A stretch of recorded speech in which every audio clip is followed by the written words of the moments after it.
장교차라는 인물입니다. 이 지섭이 바로 아버지와 만나고 아버지에게 바로 주었던 책이 1만년 후의 세계라는 책이죠. 그러면 이 지섭이라는 인물을 선생님 미리 잠깐 얘기를 한다면 어떤 인물이냐면 배운 지식인인데요. 그때 당시 1970년대 80년대 무슨 일이 있었어요? 독재 정권이었잖아요. 그래서 대학생인 신분에서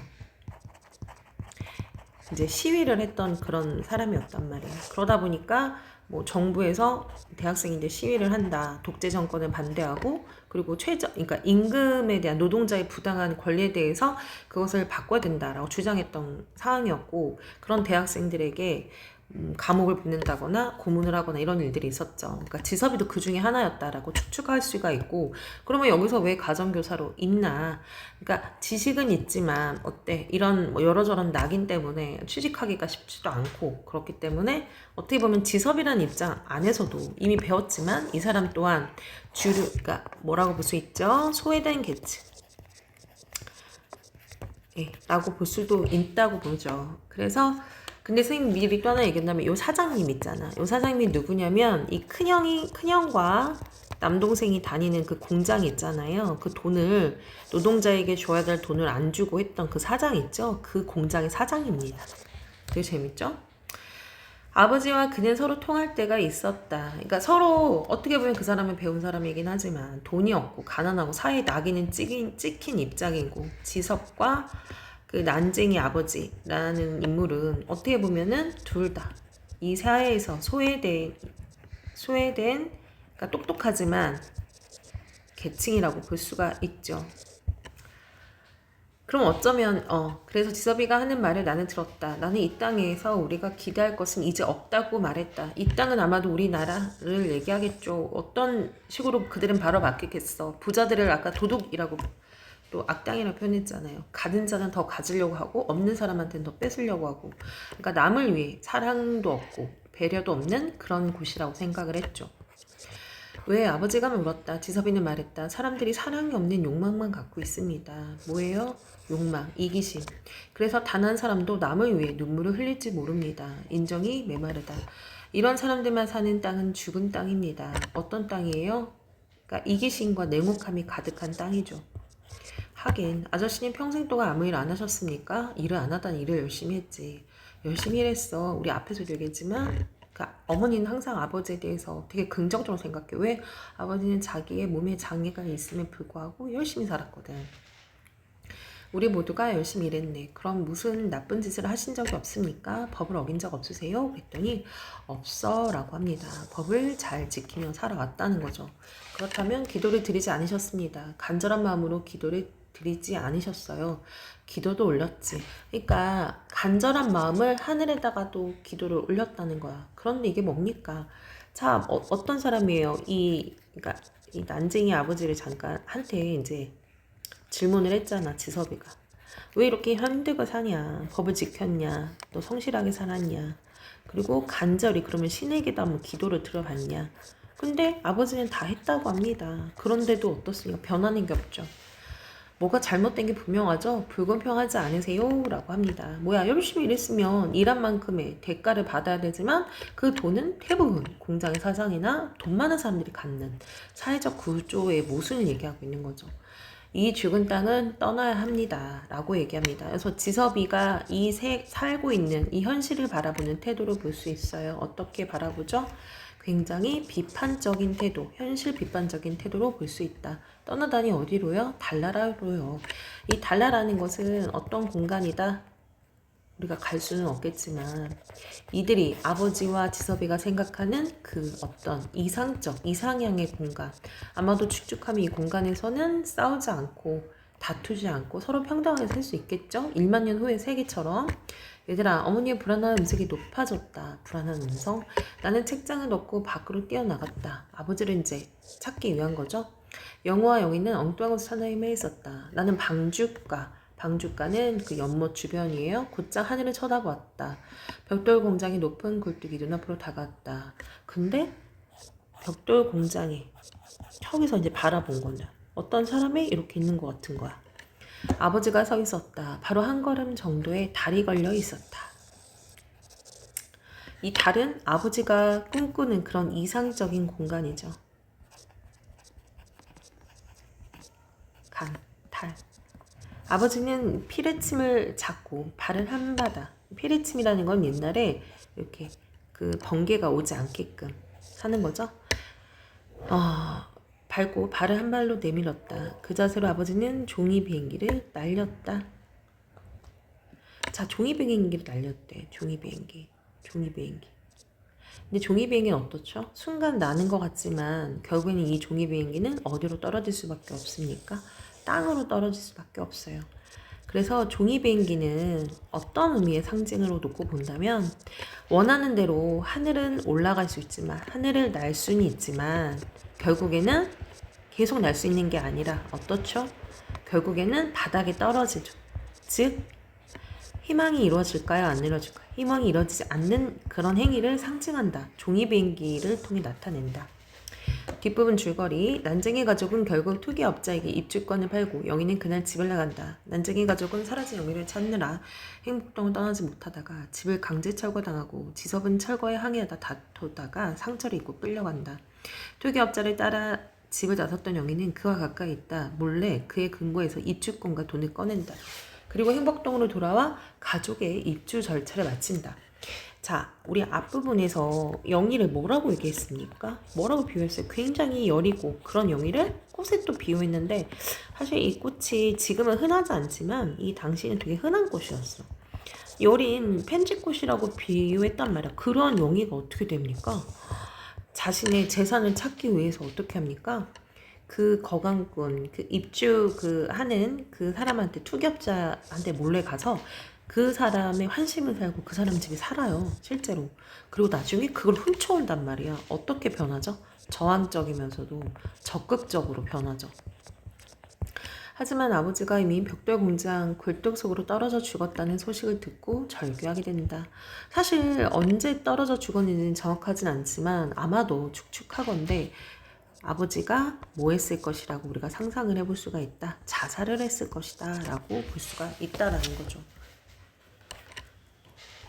자, 이어서 보겠습니다. 자, 여기까지 이제 끝나는 이야기고요. 끝에 결말이 굉장히 막 긍정적이지는 않아요. 되게 슬픈 내용이죠. 그래서 이 난수공이라는 책이 당대에 그 금기됐던 책이었대. 금기. 당시 전두환 정권 때나 그리고 박정희 정권 때 금기했던 책이었고 이 책이 대학생들 사이에 이제 많이 읽혀지면서 이제 뭐 가난 그리고 소외된 계층 그리고 독재 정권 이런 것들에 대한 문제점을 대학생들이 많이 인식을 하게 되면서 시위를 이제 하게 된 계기도 되었다라고 하죠. 어쨌든 자 그래서 이제 이 책의 가장 두드러진 특징은 현실을 비판하고 있다라는 거죠. 어떤 현실이죠? 가난한 사람은 계속 가난하고 좌절할 수밖에 없는 그런 삶을 살 수밖에 없는 현실. 또 성찰하고 있습니다. 우리도 생각해봐야 돼. 우리는 지금 이제 다 웬만큼 잘 먹고 살지만 근데 우리도 우리가 보는 게 전부이지는 않잖아요. 아직도 힘든 사람들이 있고 억울한 일들도 있잖아요. 그리고 상징적이다. 뭐가 상징적이죠? 인물을 일단 난쟁이라고 설정한 것도 상징적이고요. 그죠? 왜? 소외받은 사람 중에 더 소외받은. 그리고 이 지역 이름이 어떻습니까? 행복동, 또 어떻죠? 낙원구 이런 것들도 실제로 현실은 행복하지 않은데 이렇게 이름을 어떻게 지었다? 반어적으로 지음으로써 현실을 좀 더 비판하고자 한다. 그리고 방금 영희의 그 과거의 모습에는 여린 펜지꽃인 영희가 결국에는 살고자 하기 위해 이렇게 저항하고 적극적인 모습으로 변하는 모습도 상징할 수가 있다. 또 하나 뭐 있었어요? 종이 비행기 기억나니? 종이 비행기. 떨어지는 종이 비행기는 결국에는 좌절할 수밖에 없는 삶을 상징한다라고 보는 거죠. 그리고 또 굴뚝은 당시 산업화가 된 사회, 산업사회를 상징한다. 자, 그러면 다시 이어서 보겠습니다. 결국에는 주제가요. 어떻다? 도시빈민의 궁핍한 삶과 좌절을 다루었다. 특징, 짧은 문장체를 사용을 해서 이 현실, 인물이 처한 처지나 상황을 이렇게 빨리빨리 제시를 했죠. 그리고 난쟁이, 행복동, 달나라. 아, 여기 하나 빠졌네요. 달나라. 달나라는 어떤 공간이죠? 아버지가 생각하는 이상적인 공간이다. 네, 꿈꾸는 공간.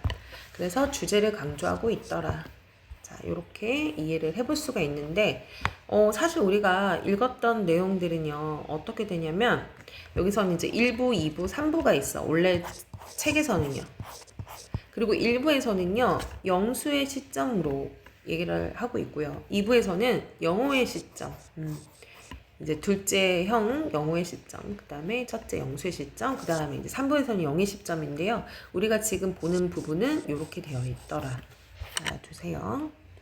자, 철거 계곡장과 아파트 입지권을 중심으로 행복동 주민이 처한 상황을 정리해보자라고 했습니다.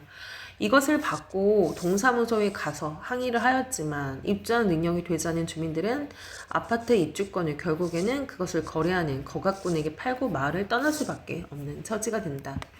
자, 거기서 과외생 지섭이가 아버지에게 또한 달나라에 가야 된다고 하는 건 지금의 현실이 어떻습니까? 정당한 보상이 있지 않고 정의가 없고요. 하늘에가 기도해도 이뤄질 수 없잖아요. 그래서 이곳은 굉장히 부조리한 곳, 잘못된 곳이라고 생각을 하고 달나라 같은 이상향은 찾을 수밖에 없다라고 얘기를 합니다. 그죠? 자, 그럼 이 작품에 반영된 시대 상황 다시 한 번만 보겠습니다. 자, 왜 난쟁이라고 설정을 하였는지 중요하겠죠? 아버지를 난쟁이처럼 왜소한 체구를 가진 약한 존재로 설정한 이유는요, 바로 자본주의 사회에서, 돈이 중심이 되는 자본주의 사회에서 소외된 약자 계층을 상징적으로 강조하려는 작가의 의도가 있었습니다. 또한 산업화와 도시화로 급격한 개발이 이루어지는 상황 속에 삶의 기반이라는 거는 터전을 빼앗기고 쫓겨나였던 도시 빈민, 도시의 가난한 사람들을 바로 그것을 상징적인 인물, 난쟁이로 비유한 것입니다. 그러면 왜 낙원구 행복동으로 하였을까요?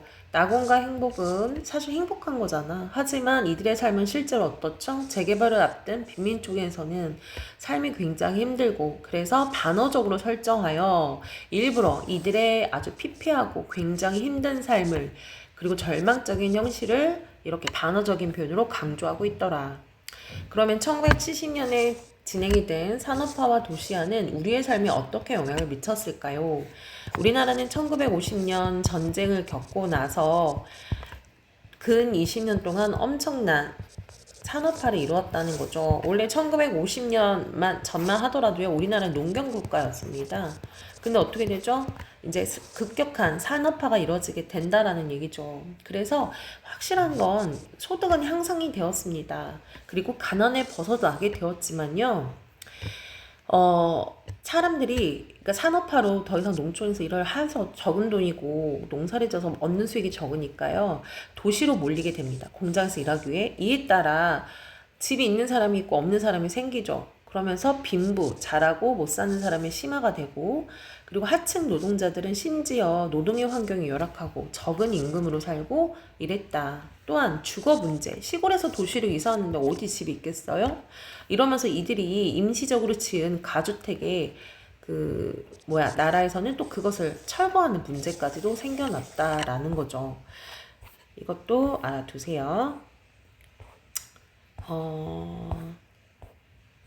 이렇게 이해를 하고, 다시 한번 난쟁이와 소얼린, 이걸 이제 난소공 이렇게 불리긴 해요. 70년의 산업화 도시화에 따른 경제성장과 삶의 터전을 빼앗긴 도시의 빈민들의 삶을 형상화하였다. 그러니까 보여줬다는 거, 눈앞에 보이듯이 묘사를 하였다. 소설성 인물들이 보여준 고달픈 삶은 1970년에만 존재하는 것일까? 그렇지 않죠. 사실 이것은 우리한테도 아직도 있어요.